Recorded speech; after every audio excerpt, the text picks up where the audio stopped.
Behind every strong man lies a woman, but what happens when that woman is cut off, silenced, or possibly erased? This is not just the story of Muhammadu Buhari, the stern-faced general who recently died and ruled and possibly even returned.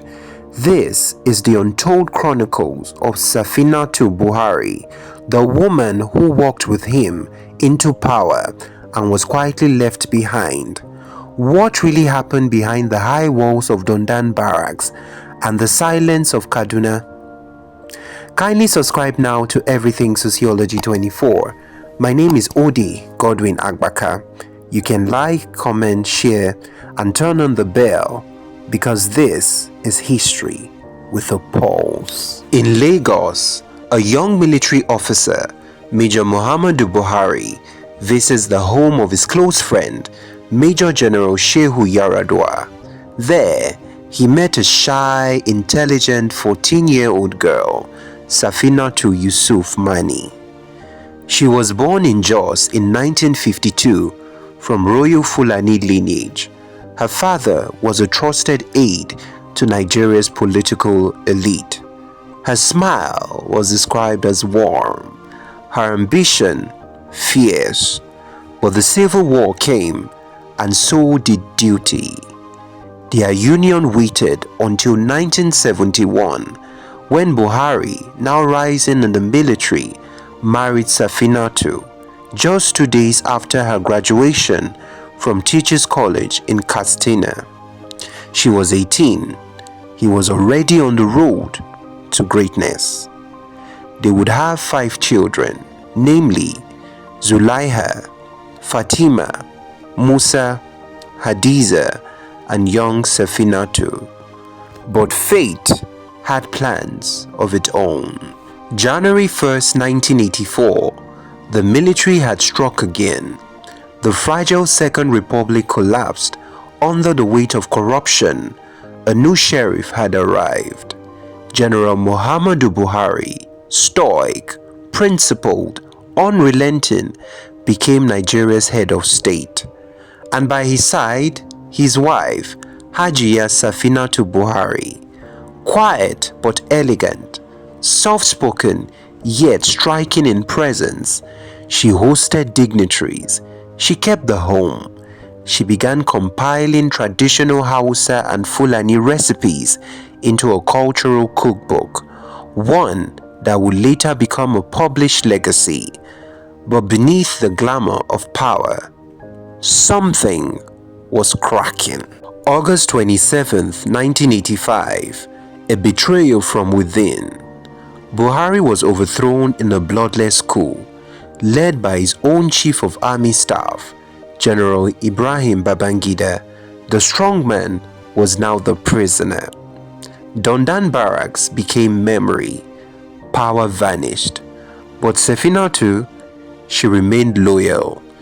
She traveled across Nigeria over 15 times just to visit her detained husband, sometimes with all 4 daughters in tow. She faced surveillance, hunger, ridicule, but she endured until he came home and the unthinkable happened. He came back not to embrace his rock, not to rebuild, but to end it all. General Muhammadu Buhari, fresh out of 18 months of detention, divorced Safinatu. The nation was stunned. Friends whispered. Enemies speculated. Why, you may ask?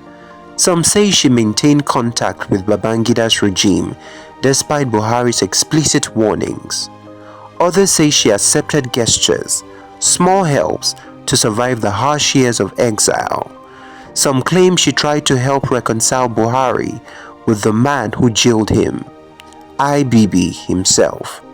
Her defense, she did it to survive, for her children, to possibly free her husband.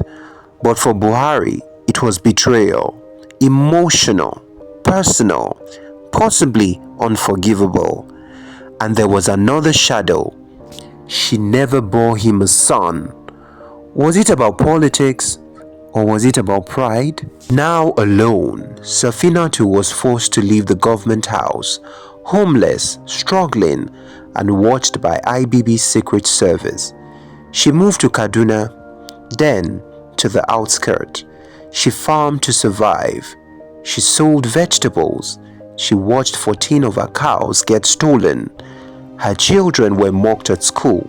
Yet, she refused to break. And in the quiet of her struggles, she turned back to her love of tradition. She completed her cookbook, a record of northern cuisines, folklore, and food ethics. But illness struck. In 1998, while on pilgrimage in Saudi Arabia, she was diagnosed with diabetes. It was a cruel twist. A woman who had lived on minimal luxury, on loyalty, on resilience. She battled the illness for 8 years, and on January 14, 2006, Hajiya Safinatu Buhari died, unheard, uncelebrated, and quiet. She was only 53. By now, Buhari had remarried. His second wife, Aisha Halilu, bore him children, including his only surviving son, Yusuf. Politics called again, and in 2011 he ran and lost. Then came 2015. The general returned, not as a dictator, but as a democratically elected president. The world praised his tenacity, but few remember the quiet woman who walked beside him during his darkest days. Safinatu had been erased from history's photos, forgotten until now. At Everything Sociology 24, I bring you the human stories behind political legends. We ask the questions others won't. We walk the silent path of those history pushed aside. Was Safinatu a victim of power or a symbol of silent resistance? Was Buhari justified or too wedded? Subscribe now, like this video, share it widely, and let's continue this conversation in the comments. Was this divorce about betrayal or survival? Because this isn't just about sociology, this is about us all. Why Buhari